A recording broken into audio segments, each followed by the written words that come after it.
ব্যাপার হলো এই যে সাহাবীরা নবীজির কাছে আসতেন, নবীজি যা করে উনিও তাই করেন। নবীজির মাথায় পাগড়ি, সাহাবীর মাথায়ও পাগড়ি, নবীজির মুখে দাড়ি, সাহাবীর মুখেও দাড়ি, নবীজির গায়ে চাদর, সাহাবীর গায়েও চাদর, নবীজির পরনে সেরাই সারা লুঙ্গি, তার পরনেও সেরাই সারা লুঙ্গি। আল্লাহ আল্লাহ, নবীজির চেহারায় নূর, সাহাবীদের চেহারায় নূর।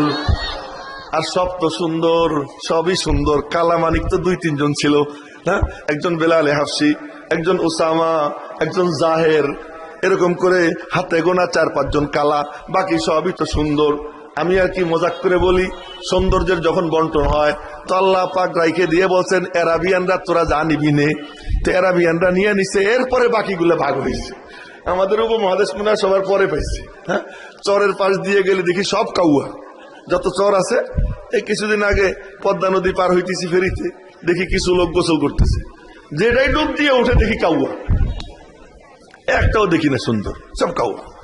সাহাবীরাও সুন্দর, নবীজি সুন্দর, সাহাবীরাও সুন্দর।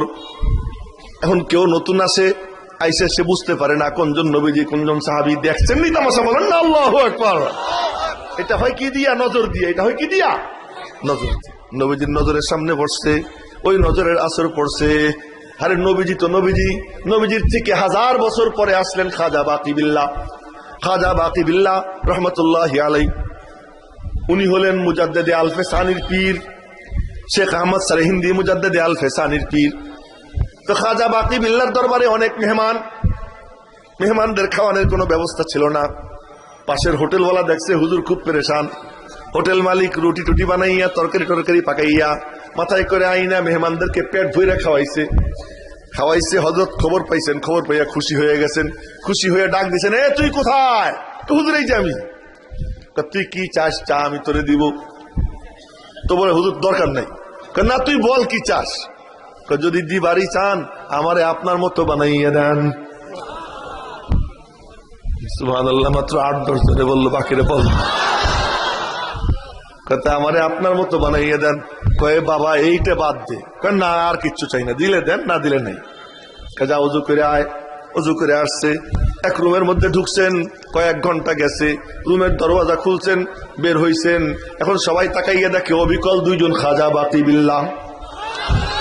এ যদি নবীজির কোন এক উম্মতির 1000 বছরের পরের উম্মতির চোখের পাওয়ার যদি এমন হয়, রব্বুল আলামিনের নুরানি নজর পাওয়া নবীজির চোখের পাওয়ার কেমন ছিল। দুরফেসানি নে তেরি কতরু কো দরিয়া কর দিয়া, दिल को रोशन कर दिया, आंखों को बीना कर दिया। खुद न थे जो राह पर औरों के हादी बन गए, क्या नजर थी जिसने मुर्दों को मसीहा कर दिया। मेरे मोहतरम भाइयों, তো সাহাবা একরাম আর নবীজি পাশাপাশি বসা থাকলে নতুন আগন্তুক কেউ বুঝতে পারে না কোনজন নবীজি কোনজন সাহাবী। তো এক বুড়ো আসছে মসজিদে, ঢুকে বলে আইয়ুকুম মুহাম্মদ। বুখারী শরীফের হাদিস, বলেন না সাল্লাল্লাহু আলাইহি ওয়াসাল্লাম। তোমাদের মধ্যে উনি কোনজন? বারে বারে নাম নিব না। তো এক সাহাবী দেখাই দিয়েছেন, ওই যে বইসা আছেন উজ্জ্বল, হাদার রাজুলুল আবিয়াদুল মুত্তাকি, ওই যে উজ্জ্বল হেলান দেওয়া ব্যক্তি যার চেহারায় নূর ঝলমল করতেছে, ইনি হলেন ফখরে রসুল, মাওলায়ে কুল, হাদিয়ে সুবুল, জনাবে মুহাম্মদুর রাসূলুল্লাহ সাল্লাল্লাহু আলাইহি ওয়াসাল্লাম। এবার বুড়া নবীজিরে চিনতে পাইরা নবীজির দিকে আঙ্গুল দিয়ে নাম ধরে ডাক দেয়, ইয়া মুহাম্মদ। বলেন না সাল্লাল্লাহু আলাইহি ওয়াসাল্লাম।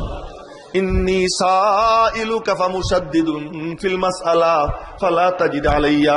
বলে ও নবীজি, আমি আপনাকে কয়টা প্রশ্ন করব, প্রশ্নগুলোর ভাষা একটু কড়া কড়া হবে, রাগ কইরেন না। আমি তো গ্রামের মানুষ, মূর্খ মানুষ, অশিক্ষিত মানুষ, দরবারের আদব কায়দা জানি না, কথা বলার তরিকা জানি না, উল্টা পাল্টা হয়ে যাবে, রাগ কইরেন না। নবীজি বললেন, আরে মিয়া রাগ কেন করব, তুমি প্রশ্ন করো। 1 নম্বর প্রশ্ন করে, শুনলাম আপনি বলে আল্লাহর রসুল হাসানি। কেমন প্রশ্ন রে ভাই? শুনলাম আপনি বলে আল্লাহর রসুল সত্যি নি। ওই আল্লাহর কসম দিয়ে জিজ্ঞাসা করতে চাই যে আল্লাহর হুকুমে আসমান জমিন দাঁড়াইয়া আল্লাহু আরসালাক, আসলে কি আল্লাহ আপনাকে রসুল বানাইছেন কিনা? নবীজি 2 হাত আসমানের দিকে উঠাইয়া বললেন, আল্লাহুম্মা নাম, ও মাওলা তোমার নাম নিয়ে বলছি হা।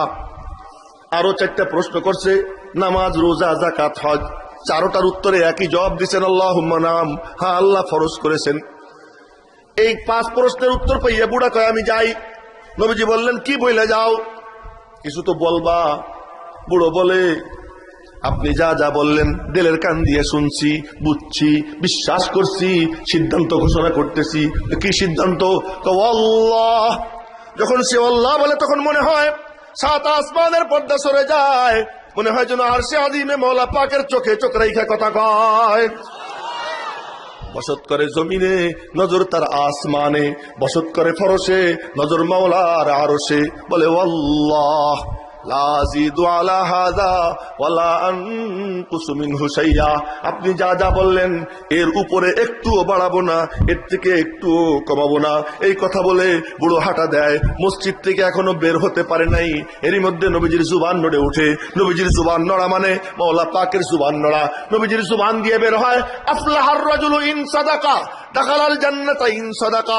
এ যদি সত্য বলে থাকে জান্নাতে যাবে তা না, তোমরা মনে করো ও যেন জান্নাতের বাসিন্দা হয়ে গেছে। এই 4 গুণ নিয়ে শুনলে হেদায়েতের জিম্মাদার কে হয়ে যায়? রাজি আছি তো ইনশাআল্লাহ? আর আল্লাহর হেদায়েতের জিম্মাদার হওয়ার অর্থ হলো আপনার হাত মাওলা পাক তার কুদরতি হাতে নিবে, জান্নাত পর্যন্ত পৌঁছে দেওয়ার জিম্মাদার আল্লাহ পাক হয়ে যাবেন। আল্লাহ পাক রব্বুল আলামিন যা কিছু বললাম ভুল ত্রুটি আল্লাহ তাআলা মাফ করেন। হযরতের সাথে গুস্তাখি হয়ে গেছে, হযরত সে মাফি